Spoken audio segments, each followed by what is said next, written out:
বিজয়ের ৫৫ বছরে বাংলাদেশ, ৭১-এ বীর শহীদদের শ্রদ্ধা ভরে স্মরণ, স্বাধীনতা বিরোধীদের সূর্য সন্তান আখ্যার সমালোচনায় বিএনপি।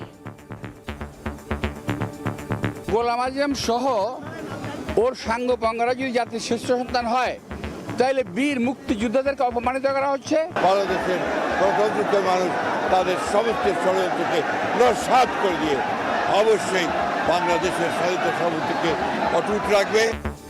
নির্বাচন নিয়ে ষড়যন্ত্র প্রতিরোধের হুঁশিয়ারি জামায়াতের, ৭১ ও ২৪-এর দালালদের বিরুদ্ধে ঐক্যের ডাক এনসিপির।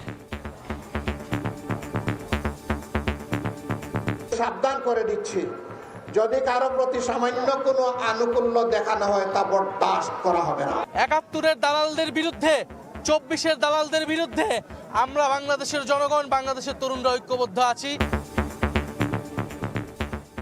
দেখছিলেন প্রধান শিরোনাম। সন্ধ্যার সময়ের সঙ্গে আছি আমি শবনব নিবিড়। এবার অন্যান্য শীর্ষ সংবাদ। ভয় দেখিয়ে দেশের অগ্রযাত্রা থামানো যাবে না, আর ফিরতে পারবে না ফ্যাসিস্ট শক্তি, জাতির উদ্দেশ্যে প্রধান উপদেষ্টা।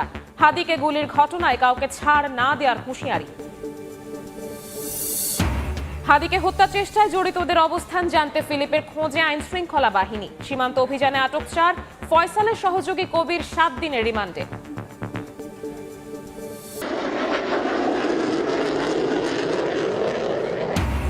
গৌরবের দিনে প্যারেড গ্রাউন্ডে জমকালো আয়োজন, বর্ণাঢ্য এয়ার শো উপভোগ করলেন দর্শনার্থীরা। বিজয় দিবস উদযাপনে মনোমুগ্ধকর প্যারাট্রুপিং।